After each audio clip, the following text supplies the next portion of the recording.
As a result of the final transition of Kharkov under Soviet control, a powerful blow was dealt to the southern and central fronts. Through the gaps formed, enemy tanks operated, endangering our defenses. A general retreat began. The Russians managed to take entire divisions in the ring of encirclement. After our unit was provided with new weapons and combat vehicles, we were often used to repel attacks of the enemy, wedged behind the line of defense. We performed feats, which were then reported in the reports of the command. As soon as the fighters of the Great Germany appeared, the enemy fled. At least, that's what the official reports said. The fact that we are having a hard time. You bet. We are surrounded. The troops are leaving weapons and ammunition and fleeing through the swamps. Of course, it was not reported. Nor did the reports tell us how a whole platoon, headed by an adjutant, was captured. It was not released in time. Or that we had lost heart. After all, we were to spend another winter in the war, which meant that new bridges of corpses would appear on the ice-covered rivers. I had already seen such things on the Dnieper. Entire regiments will be left to their fate again. Again, shells will turn the earth around, and we will be suffocating with fear somewhere, say, near Chernihiv. Blisters will again appear on our hands, and we will all resign ourselves to the thought of inevitable death. Many years have passed since then. The generals wrote a lot of memoirs. In them, they dwelled on the tragic fate of the German soldiers. They needed only a few words to report how many had frozen to death or died of disease. But what those who remain alive, those who are among their comrades but realize that no one cares about their suffering, they did not write a line about that. I, at least, have not read anything like that. Not once have I ever come across any mention of the ordinary soldier, the one on whom the chief is angry, the one who is ready to be torn to pieces by the enemy. The enemy is at least officially supposed to be hated. The soldier before whom an endless succession of deaths passes. And then at the moment of victory comes the most important disappointment. The soldier realizes that even it will not give him back his freedom. All that remains are the crimes committed in the war and contempt for everything done in the years of peace. That's the only reason you go into battle, our commander, Captain Vesryada, once remarked. You furious, desperately defending even when ordered to attack. So do not be afraid of anything.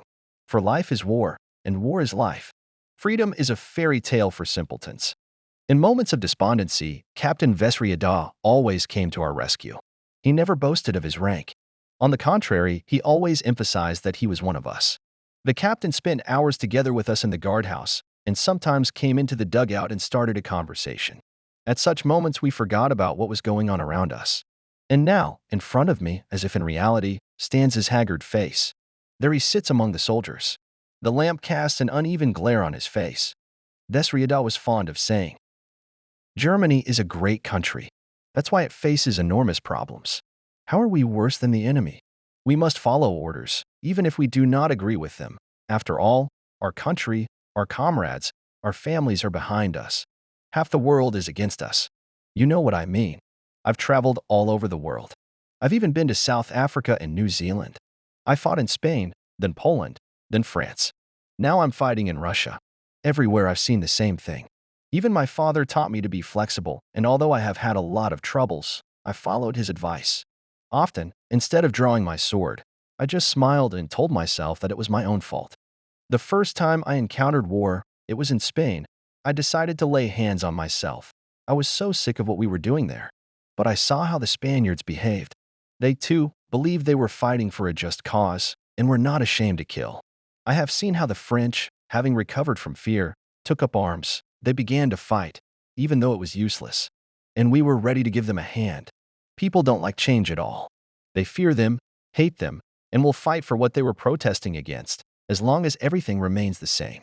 A philosopher who has spent his life behind a desk can lead a whole herd by proclaiming that all men are equal. It is clear to a fool that there are more differences between people than between a rooster and a calf, but try to prove it. Everyone has his own beliefs. Everyone is ready to fight for freedom. They start to threaten us, and peaceful existence comes to an end. So the best thing to do is to give the human herd bread and entertainment. People value them much more than any freedom. That is exactly what is happening now with our enemy. We Germans are not as dumb as they are. At least we can look at ourselves from the outside. Of course, we are far from perfect, but we are not inhibited. We are ready to experiment. We stand for the unity of the German nation. Of course, such an idea is not easy to accept, but the majority of Germans support it and are ready to act together for a great cause. That's where the main risk comes in. We are trying to destroy the old world and revive the old virtues that were buried under the heavy layer of sins committed by our ancestors. It's a thankless task. Everyone is laughing at us. If we lose tomorrow, there will be no mercy. We will be accused of being murderers, as if soldiers have always been doing something other than killing. The ideals we believe in will be ridiculed. No one and nothing will be spared. Our graves will be destroyed. They will leave monuments only to those who, in their hearts, were on the side of the enemy. What heroism! And the feats we do every day, our fears and our hopes, the memory of living and dead comrades, all this will be forgotten, and posterity will never know the truth. They will think we are fools and sacrificed our lives for the stupidest cause. You have no choice. May your enemies win tomorrow. May the war end and there be peace. But you will have no peace. You will not be forgiven for surviving. You will be looked upon with contempt, or, at best, as if you were a fossilized mammoth. You will always feel like an outsider amongst the others. Is that the fate you wish for yourself? Let those who are tired of fighting and who remain in our ranks out of fear speak to me. I will spare no time to dissuade you. But once again, those who want to leave, let them go. What good are such soldiers? Believe me, I know exactly what you're going through. I, like you, have to endure the cold, fear, have to shoot at the enemy. I'm an officer, so I'm expected to do more than you. I don't want to die, even if I have to spend the rest of my life in the war. I want my company to think and act as one man. I will not tolerate doubts and defeatist attitudes during combat. After all, we're fighting not only for victory, but also for life. The enemy wants to wipe us off the face of the earth, and he doesn't care about our ideals. You must never doubt me. Know that I will not put you in front of bullets. I'm willing to burn 100 villages if that's what it takes to defeat a single soldier. Here, in the wild steppe, we will truly feel our unity. Everything around us is full of hatred. There is only one thing left for us to do: oppose the undisciplined enemy with our unity and courage. Everyone is obliged to think and act like everyone else. If we succeed, even if we die, we will remain victorious. Conversations with Captain Vesriada were deeply imprinted on our souls. He spoke with such sincerity that he could convince anyone. How different were his words, coming from the heart, to pompous speeches about the need for self-sacrifice. He was not afraid of questions and always found an answer. Whenever he had a free moment, he would come to us. We simply adored him. In his person we found a real commander and a true friend, on whom we could rely. He was a threat to the enemy and a father to the soldiers. During combat operations or redeployment, his all-terrain vehicle was always ahead of us. The veteran, who had a good understanding of people, immediately after the battles near Belgorod, while we were licking our wounds in the rear, paid attention to him. "I've seen the captain," he said. "He seems to be far from being a fool." Before we withdrew behind the Dnieper in early fall, we had to endure 2 more battles. Before the battle began, many had to get new weapons. Those who came empty-handed had to make excuses. Lindbergh, Cadets, and Gals were lucky. They were officially recognized as wounded and were not required to come with weapons. Of course, even a fool was clear that during the retreat of the soldier is not to arms. But it was assumed that German soldiers should not part with their weapons. They must die with a rifle in their hands. It is true that I, without realizing it, dragged my rifle with me, as if a blind man were carrying a stick. The veteran dragged the machine gun. But I lost my helmet, my sleeping bag, and gas mask. We never had to use it. Somewhere on the road there were machine gun tapes. We met up with Linson. He had survived, but had lost his equipment. The thought that such negligence could cost him his rank made his hair stand on end. The veteran, who also held the rank of Oberfrieder, jokingly said, "Next time you'll have to do the deed. You will be promoted posthumously." Linson was out of breath, and we were laughing. The moonshine we had found in the cellar of the abandoned house soon appeared on the table, and our thoughts took a different direction. It was thanks to Vesriado that we had escaped a court-martial. We were no less afraid of a court-martial than we were of Soviet shells. That's how we spent 3 weeks, away from the fighting positions. The weather was glorious. I took advantage of the lull and did nothing but write to Paula. True, about the horrors of the Battle of Belgorod, I never dared to tell her. Gals met with a Russian girl. However, it turned out that he is not the only one who enjoys communicating with her. One evening, when he went to see her, he ran into our priest. He had been through as much as we had at Belgorod, and now as compensation he had fallen into carnal transgressions. He had behaved in an exemplary manner before, and therefore he hoped that his present sins would be forgiven. Now when he opened his mouth to sing a psalm, there was laughter. He blushed and laughed with us. And so it went on. But one day at the end of September, the rumble of the guns, coming from afar, reminded us that we had not come to Russia to have fun. It turned out that the Russians had broken through the front line, which the German troops had managed to restore west of Belgorod. We found ourselves once again in the vent of a volcano.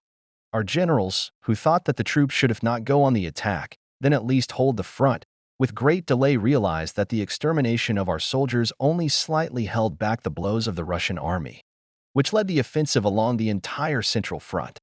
Now what had to be done in lieu of a new march eastward seems so simple. But at the time it took a long time before the order was given to withdraw to the west bank of the Dnieper. The Dnieper line meant that Kiev was on the central front, Cherkasy to the south, and Chernigiv to the north on the Desna. The distance was several hundred kilometers. We were continuously pursued by the enemy, who acted more and more mobile and at any minute could seize our positions. Before Belgorod, something could still be done. Now the situation changed. We would have to pay a huge price in sweat and blood to fight rearguard battles.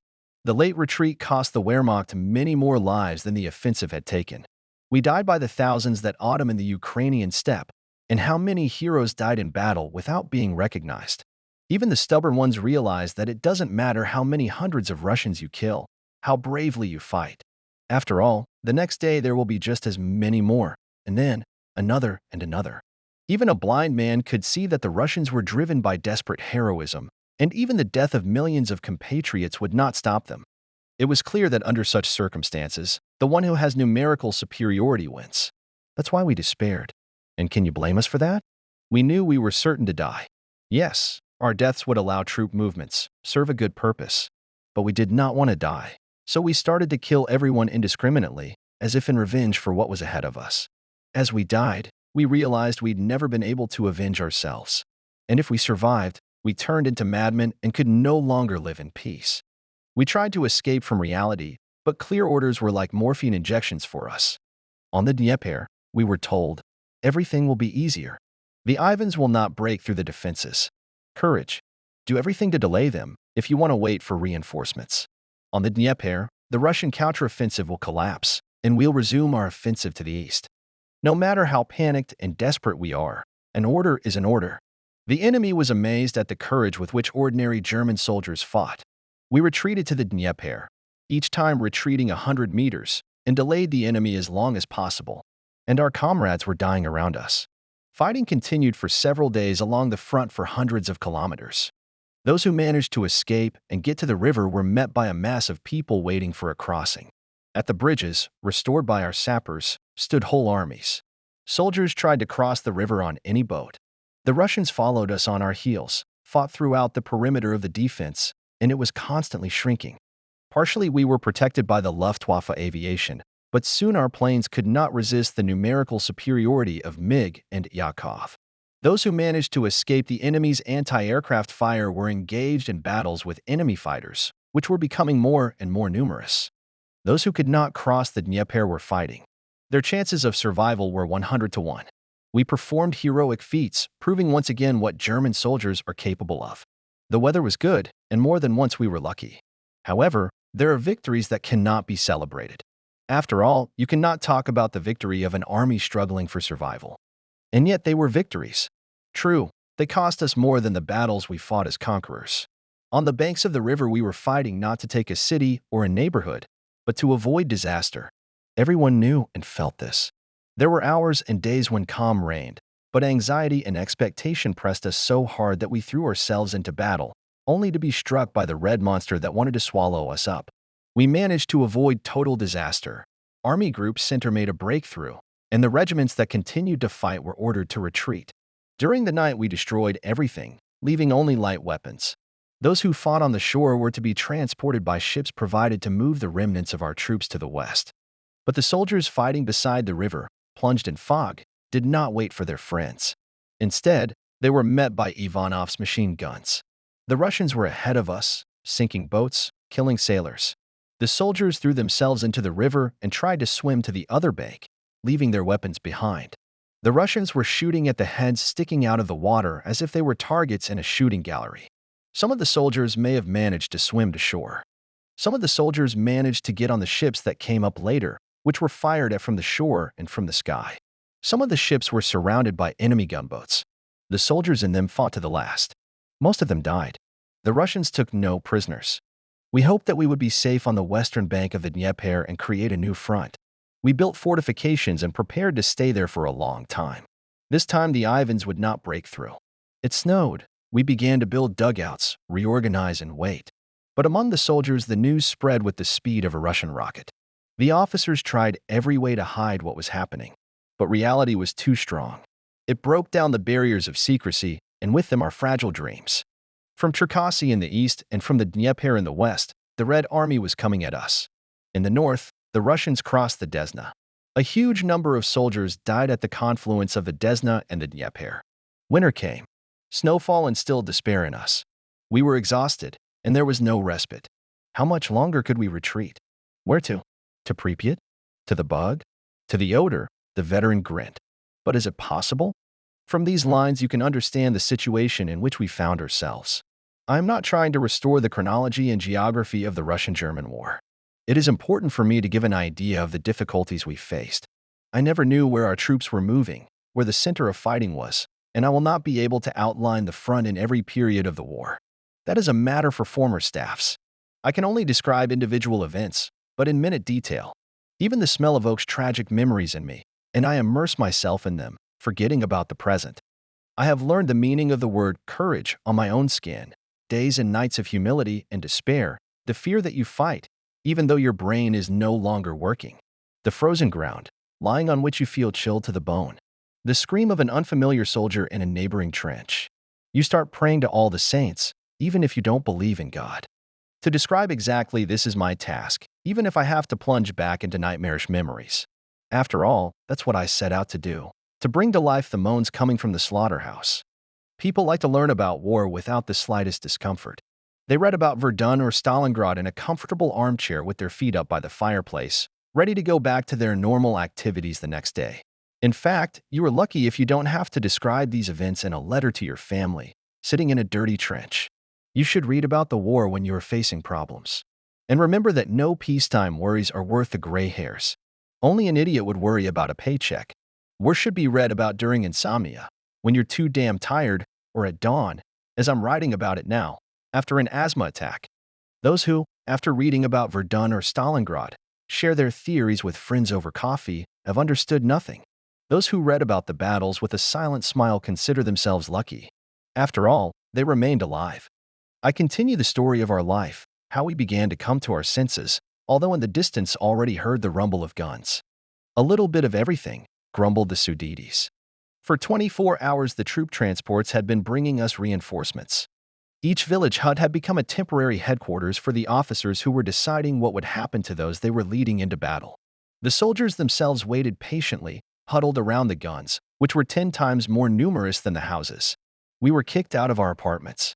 We waited under the branches of trees at the edge of the village. There our entire company was gathered, lined up in battle order. Weapons were loaded into civilian vehicles. The wind was blowing across the dry steppe, clouds of dust rising on the horizon. They just threw us out, the veteran said to the drunken man named Württemberg. But we didn't leave them anything, just empty bottles. He waved at the new arrivals, who threw us out of the huts. I packed the moonshine left under the seat of the truck. Good for you, Württemberg, the skinny paratrooper bellowed. Yes, moonshine is for us, for the elite units. Let the rest of us drink water from a tub. I have a new friend, my age, who spoke good French. Colin Grauer, that was his name, had studied in France in the 41st year. At the age of 16, he was overwhelmed with the desire to become a military man. He volunteered for the army. He was taken, with the promise of a future opportunity to continue his studies.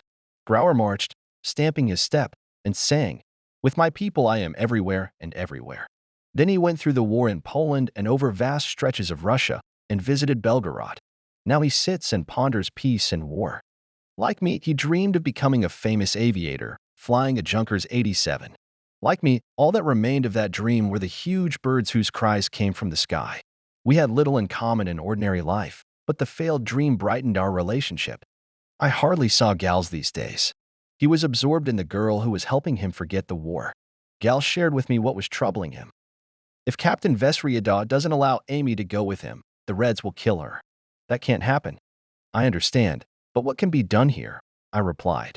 Our naivete struck Vortenberg and the veteran. They laughed.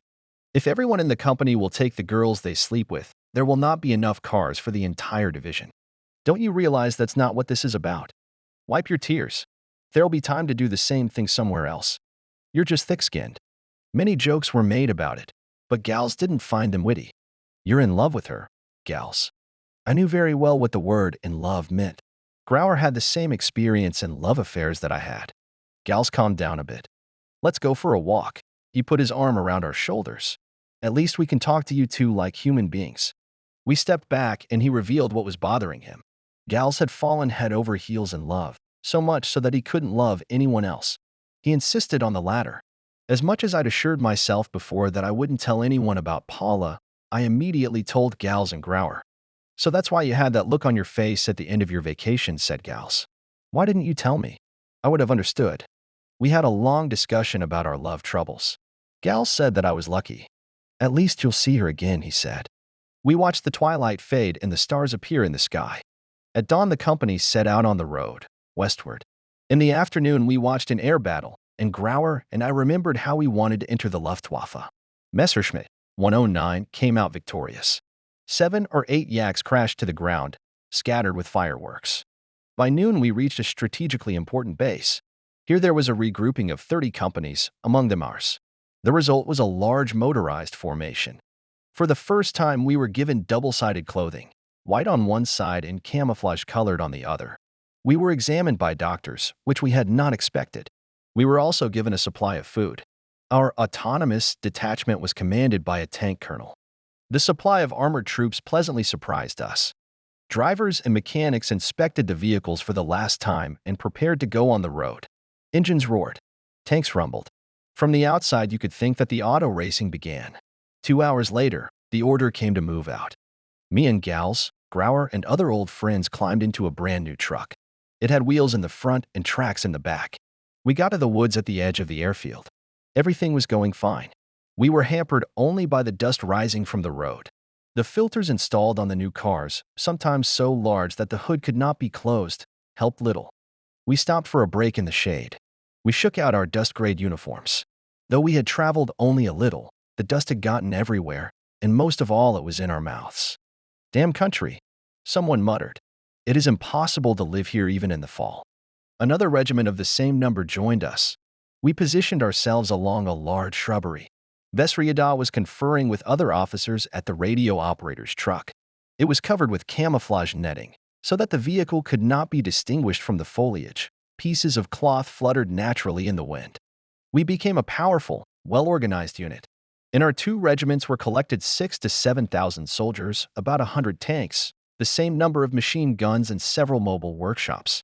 In addition, we had at our disposal 3 companies of motorcyclists, which were to conduct reconnaissance before the battle. During this period, the main armament was concentrated in motorized units, which, in turn, supported poorly equipped infantry units. Still, our position in the new unit raised our morale, which since the fighting near Belgorod had fallen dramatically. The soldiers regained their self-confidence. Only one gal suffered. He had to abandon Amy, giving her a terrible fate. He was inconsolable. During the war, soldiers have to be castrated. Then guys like gals won't be looking for trouble on their ass, Werthenberg grumbled. Have you ever seen eunuchs fight? But geldings, the chaplain remarked, are as strong as ordinary horses. But we knew our Holy Father too well. He was no more capable of something like this than we were. As darkness fell, our armored column took to the road. I understood now what an impression the long tank columns of German troops had made at the beginning of the war, during the invasion. The tanks rumbled to speed and overtook the trucks. We drove on, and meanwhile it was getting darker and darker. The rumble of the vehicles could be heard from afar. The soldiers, as always, did not know where they were being led. But for us, the trek was a sign that things were getting better. We felt strong, and we were strong. We could not even imagine what kind of retreat was going on the Central Front, from Smolensk to Kharkov. The speed of our movement was determined by the speed of the trucks. However, on the whole, the picture was quite different. Many regiments were retreating on foot, forcing their way among the superior enemy forces. The troops were deprived even of horses, with the help of which a year ago we pulled heavy vehicles through the snow. Almost all the horses died in winter. There was a shortage of fuel. The trucks, which were in excellent condition, were burned as long as they did not fall to the enemy, and the infantry had to tread in crumbling boots.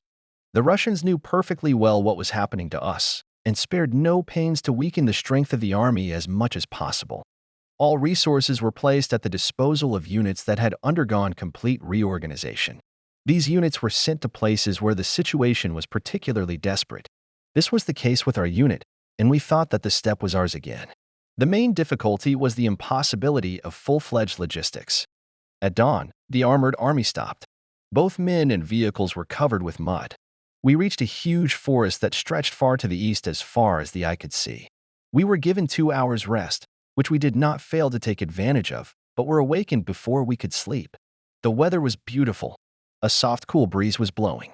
Everything seemed so peaceful. We jumped back into the trucks. By noon, our motorcycle scouts returned. Short orders were given, and soon the squad turned toward the village. From there came the crackle of machine guns, and 15 Tigers began to shell the village. The order came to prepare for battle. We threw ourselves on the ground, regretting that we had to break the tranquility of such a beautiful day. But there was nothing to do. The tanks marched through the village, and soon it was all in flames. The Russian artillery opened fire, which we did not realize we had. Several detachments were sent to finish off the artillerymen. In 20 minutes they returned, leading a column of 200 or 300 Russian prisoners of war in front of them. The tanks marched through the burned-out village, firing at what had not yet been destroyed. The whole operation took no more than 45 minutes. A signal sounded. We returned to the spot and moved on again. Toward evening, we took 2 advanced Soviet positions. The Russians did not expect our appearance and surrendered almost without a fight. On the second day of the journey, we arrived in Konotop. Our regiments were marching southwest, towards the powerful Russian army. In the town, we refueled. The commissariat officers were horrified. After all, we had taken the gasoline they had prepared for their escape. Not 20 minutes later, we fought with the advanced detachments of the Russians, who suddenly attacked us. Tanks joined the fight, but soon the order to retreat was given. We spent the rest of the day on the road. We reached the place where, according to the plan, we were to receive new supplies. We arrived at the warehouse a few minutes before the sappers blew it up. Cauldrons, drinks, assorted food were about to go up in the air. We stuffed our pockets and cars with everything we could get our hands on. But we couldn't save much. We had enough to feed an entire division for several days. And there's a need for this food somewhere. Tears came to Gal's eyes. He filled his stomach to the brim. And all of us looked with regret at the destruction of the warehouse, not stopping to smoke cigars. At least we got them. We rested and set off again. In the meantime, the Red Army had taken Konotop. The German troops were retreating. Our company crashed into the left flank of the advancing Russian troops. Tanks managed to break through the enemy reserve zone. The enemy scattered, preventing us from opening fire from the guns. That evening, however, the Russians turned back and concentrated their efforts on us. German tanks set 6 Russian tanks on fire. The guns finally started firing. For the first time, I saw German rocket launchers in action. Ours and 2 other companies under Captain Vesriada were defending the left flank of the armored formation. Some climbed on the armor of the tanks. The rest of us weaved behind the vehicles moving at a pedestrian speed. Strange, when soldiers think they have seized the initiative, they are ready to go against a far superior enemy. In the last 2 days, our tanks have not been stopped by anyone. We decided we could do anything. 3 companies, squads of 30 men each, crept through the bushes on a cold night. The rumble of engines could be heard nearby. It gave us confidence, and the Russians coming towards us must have been frightened. Shots were also heard. So we walked for about 3 kilometers. Suddenly everything flashed around, and all 800 men, as one, threw themselves to the ground. Steel helmets reflected the flashes as well as a mirror. The tanks immediately took cover behind the bushes, and their muzzles turned in search of the enemy. We gathered our courage and prepared to fire Russian grenade launchers. 2 purple flashes lit up the sky, the signal to attack. After a little hesitation, we crawled forward. Some of us even stood up. Most of the Russian flares went out, and we took advantage of the break to dash. I reached a ravine with low shrubbery growing on its edge. 2 more soldiers came up alongside me. Their intermittent breathing gave away our nervous tension. When you wander through the forest at night, you expect that you are about to hit a bush, fire will break out, and a piece of shrapnel will hit you. It was absolutely impossible to go quietly, and for a Russian sniper at any moment could present a great opportunity. But there was silence. The enemy, who was very close by, decided to take cover and keep us under stress longer. We slowly and cautiously continued the offensive. My temples were pounding, and I tensed up, ready to break away at any second. 20 or 30 meters to the left, we heard the sound of voices, and we threw ourselves into the tall grass, saying goodbye to our lives. I rested the butt of my rifle against my shoulder and closed my eyes, ready to shoot. But nothing happened. On the left, where the sound came from, 2 Russians surrendered to our soldiers. We did not understand anything. What is going on in their heads? After all, they were ordered to detain us. We can only speculate. Maybe they thought they were cut off from the main forces and got scared. At that time, when the spirit of revenge was so strong, the Russians feared us as much as we feared them. We even thought at first that we were being lured into a trap. An hour passed before we were able to regroup. That's when our tanks entered the battle. And we quietly withdrew, loaded on cars, and drove off again. Scouts on motorcycles accompanied the heavy vehicles. In front, about 3 kilometers away, the tanks pushed back the enemy almost without resistance. It was then that dawn came, and the first rays of light fell on our column, stretching for 500 meters. The forward units had been shelling all night. Ahead behind the fog could be seen a town, the name of which I no longer remember. Motorized units of Greater Germany fought street battles there. Soon, too, we entered the town. The shutters were tightly closed. We drove slowly through the streets. On both sides were soldiers with rifles in their hands, ready for any surprises. We reached the square. Here stood several cars, among them 2 ambulances. Up to 30 Russian inhabitants were huddled under guard. Everything around was burning. For a few minutes we stopped. There was no sidewalk. The houses stood as they were. Like any suburb of countless Russian towns, it looked like a huge cattle yard. Villages lost in the wild steppe, with their huts turned to the north, seemed much prettier. The suburbs of the cities were dreary. We halted to wash and stock up on water. Some hung their clothes on the branches of trees, others poured water from troughs, despite the cold weather and the nasty wind. Most of all, we were thirsty. The water flasks were small, and we took a supply, pouring it into any utensil that came to hand. Following the veteran, we climbed over the fence, beyond which was a garden. From the branches of the nearest tree hung unripe pears, which we ate with pleasure. A Russian appeared out of nowhere. In his hands he had a basket with pears. With a tortured smile, he said something to the veteran, without taking his eyes off his holster. "Come on," the veteran said in Russian, holding out his hand. The man handed over the basket, and the veteran took a pear from it. After tasting it, he spat it out and took another, which suffered the same fate. This was repeated 5 or 6 times. Then the veteran began to shout at the Russian. He stepped back. "They are rotten," the veteran growled, coming back to us. Hoping to save the garden, the Russian gave us the fruit he had left for the pigs. As soon as we realized this, we shook the tree vigorously. The Russian withdrew. In the northwest, the guns rumbled.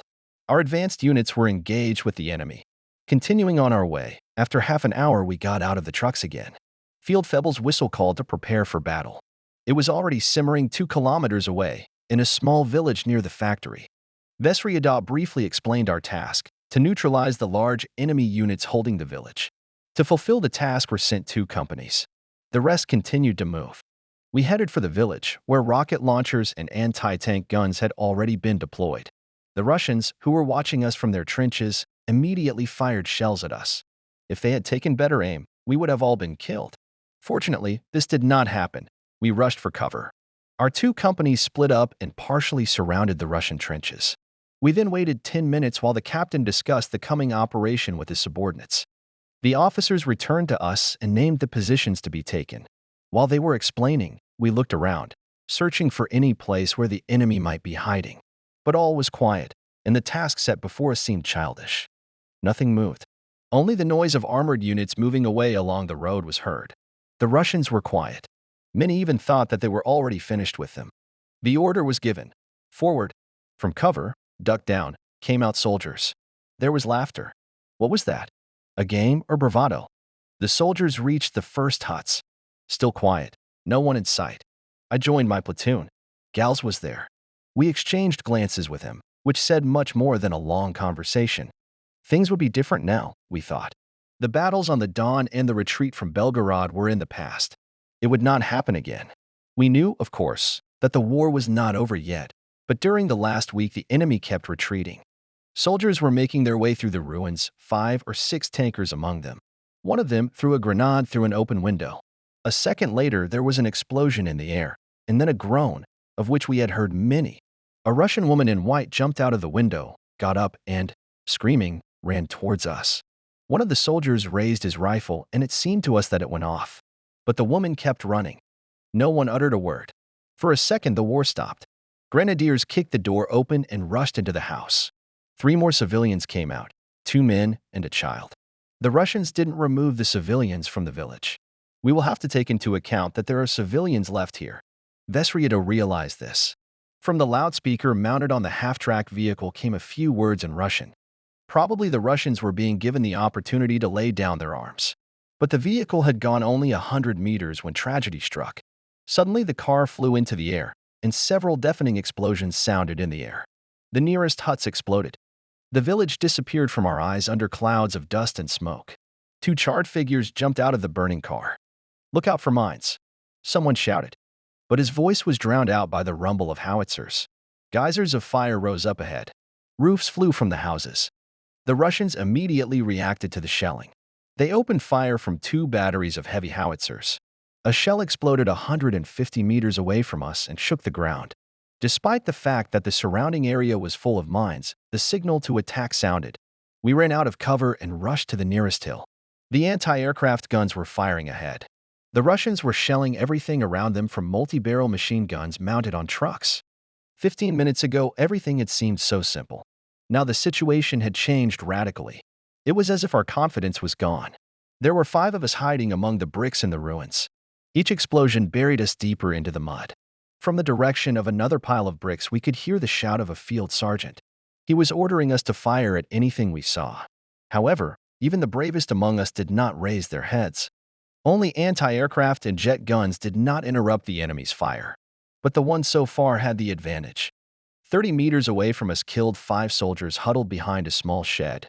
The last 2 survivors didn't know where to run to and were desperately awaiting their fate. Eventually, they threw themselves to the ground among the corpses of their comrades. Blood trickled down. The gray dust absorbed it like a blotter. On the left, several barns caught fire at once. Smoke rose high into the sky. The fire was growing at an amazing rate. Even we were getting hot. Someone ran out of there in a hurry. The nearby huts caught fire. Russians, both civilian and military, rushed out of the burning houses. We shot them like rabbits. Our shell must have hit the fuel depot. The Russians paid dearly for concentrating so many men near it. The enemy fled. It was left to us to deal with those who escaped. From time to time, the silhouette of a Russian appeared in front of the sight of my rifle. A pull of the trigger, a cloud of smoke, and I was looking for a new victim. Will I be forgiven? Am I guilty? There in front of me is a wounded young man. For a few seconds, he froze in front of me, and then he rushed away. But it was too late. His face turned gray. He grabbed his chest with both hands and fell face down on the ground. Will I be forgiven? Will I be able to forget this? Fear turning into unbridled courage makes innocent young men commit real crimes. For us, as for the Russians, everything that moved became a danger. We were seized by the desire to kill, which cost the lives of our soldiers who rushed in pursuit of the enemy. Our large-caliber guns were shooting the outskirts of the village, where the Russian artillery was located. Unburned still huts, we took one after another, ran as hard as we could on the ground, which could be mined. But nothing stopped us. Gals broke into a stable and shot 2 Russians who were desperately trying to revive their machine gun. Nothing stopped the 8th and 13th companies of German infantry that covered themselves with glory. In the bulletins then reported, "This morning, after hard fighting, our troops took such and such a town." Our devilish offensive continued, despite the screams of a Flitterwurtenberg clutching his stomach, from which blood flowed. As we made our way toward the factory, several more of our boys were killed. At this point, the German gunfire stopped. There was a danger of hitting our own. The Russians did not want to cede an inch of ground and fought desperately for the area surrounding the factory. I don't remember exactly what happened. My platoon joined the veterans guys who had set up for a break in the cement cellar.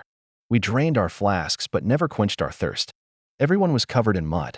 The radio operator was sitting next to us. He called the company commander, Captain Vesrieto. The fighting subsided slightly. German troops were regrouping, preparing for a decisive offensive. At the disposal of the veteran platoon was an anti-aircraft gun and 2 machine guns.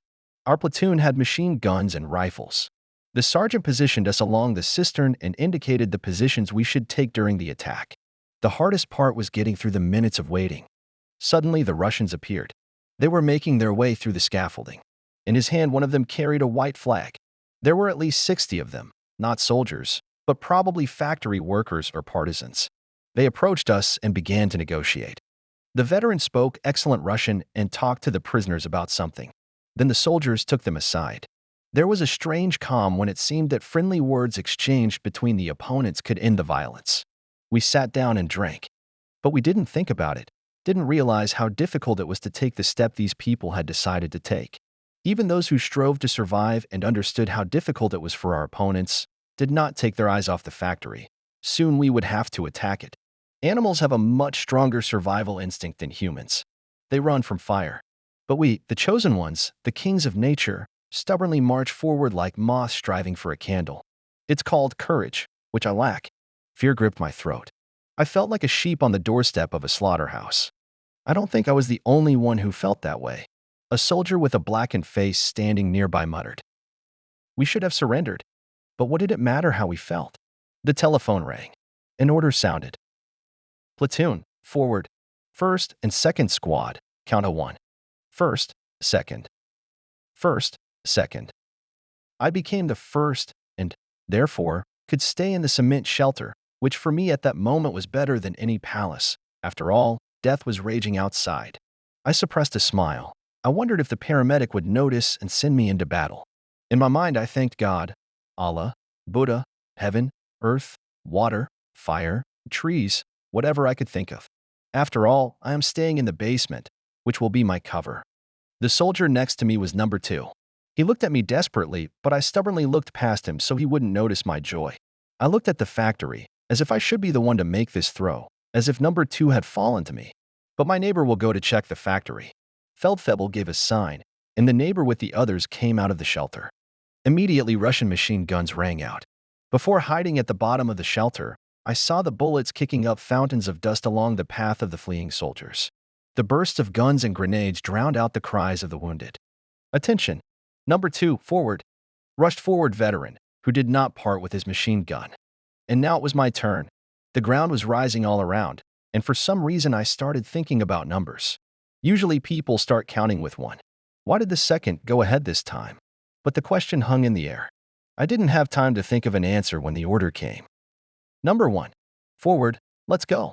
After a second's hesitation, I jumped out of the shelter like a devil out of a box. All around was darkness. The swirling dust shrouded everything in a fog in which only the bursts of shells flashed. I ran to the foundation of the barn. There lay a dead German soldier. His eyes were fixed on the open breech of a machine gun. It was strange. How often people die so unnoticed. 2 years ago, when I saw a woman run over by a milk barrel, I almost fainted. After spending almost 2 years in Russia, I stopped noticing death. The tragic began to seem small and insignificant. 25 meters away, several trucks exploded one after another. 4 or 5 fleeing soldiers died. Russians or Germans? Who could tell? I and 2 comrades found ourselves in an open shelter made of dirty boards. The Russians had built it to set up a machine gun. We were sitting almost on the corpses of 4 Ivans killed by a grenade explosion. I hit them in one fell swoop, boasted a young soldier from Great Germany. Anti-aircraft fire forced us to cover ourselves with corpses. A shell hit the edge of the dugout. Earth and boards fell on our heads. It hit a soldier squeezed into a lump between me and a dead Russian. He twitched, and I was going to run. Another shell hit the dugout, and the explosion threw me against the opposite wall. I thought I had broken my legs, and, afraid to move, only called longingly for help. My pants were torn, but there seemed to be no wounds on the skin underneath. I again took cover between the Russian corpses and fell on top of the wounded soldier. We were lying side by side, our heads touching each other, and shrapnel was falling all around us. My whole back is burning, he moaned. Tell them to get a stretcher. I glanced at him and shouted. Orderly. But 2 machine guns firing nearby drowned out my shouts. The big man from the Great Germany urged us to advance. Come on, guys. Someone has already reached the water cistern. I looked at the wounded man.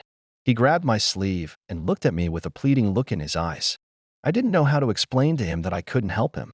The big man jumped out of the shelter. I pulled away sharply and turned my head. The wounded man was still calling for me, but I had already jumped out of the dugout and ran after the soldier. He was 15 meters ahead of me. I found myself with the soldiers of the firing platoon, who were frantically installing two anti-aircraft guns. I helped them as much as I could. An infantryman with a bloodied face said the Russians had taken cover in the center turret. A veteran, whom I only now noticed, roared. Now they're kaput. His face, covered with a layer of dirt, was illuminated by a bright flash. The tower was engulfed in smoke. The Russians couldn't withstand the shelling. Our companies had finished off the last pockets of resistance. Now only sporadic gunfire could be heard. We rushed into the ruins of the factory. It was a victory, but it didn't bring much joy. Unable to regain consciousness, we wandered among the ruins. The infantryman did not hesitate to pick up a sign on which something was written in Cyrillic. Maybe a signpost, maybe the word restroom. The city passed into our hands. We captured 300 wounded, and at least 200 enemy soldiers parted with their lives. On the outskirts of the city, Captain Vesriadal lined up his companies and called roll call. We were short 60 men. Golan Grauer had his eye out. After collecting 15 wounded men, we waited for the orderlies to arrive. It wasn't easy to find water. We had to dip buckets into a well in the ruins of a hut. The water was covered with soot. The wounded were moaning in pain. Many were delirious. 75 Russians were also wounded. What was to be done with them? In principle, we were supposed to help them. But orders required us to rejoin the division as soon as we finished the operation. So we abandoned the Russian wounded, and ours were loaded on carriages and tractors that did not resemble ambulances at all. There was also a problem with the prisoners. There were 50 of them. Our cars were already packed to capacity. Theoretically, the wounded and prisoners should be carried by ammunition and fuel cars as they were relieved of their cargo. But there were already at least 1,000 prisoners in the division. What to do with them? The Germans and Russians climbed on anything that was able to move. We cast a last glance at the town. A thick smoke was rising above it. Clouds thickened in the sky. Soon the rain would wash over the graves of 40 German soldiers sacrificed to suppress the pockets of enemy resistance, which we did not even begin to hold. We were preparing for another operation. Not because we were driven by the desire for conquest. It was simply necessary to cover the mass of retreating troops who were withdrawing to the western bank of the Dnieper. Nobody was smiling. We knew that our victory would have no effect on the outcome of the war. We only hoped that it had at least some strategic importance. And the fighting itself brought only one thing: unbelievable fear and incurable injuries. A young blonde soldier, sitting next to the driver of a car with 30 people in it, began to play the harmonica. In our ears, which had almost lost the ability to hear, a beautiful melody sounded. "We're with you, Lily Marlene. We're with you, Lily Marlene." A slow melody filled with longing. Gals listened. His mouth was open, but he was silent, staring into the void.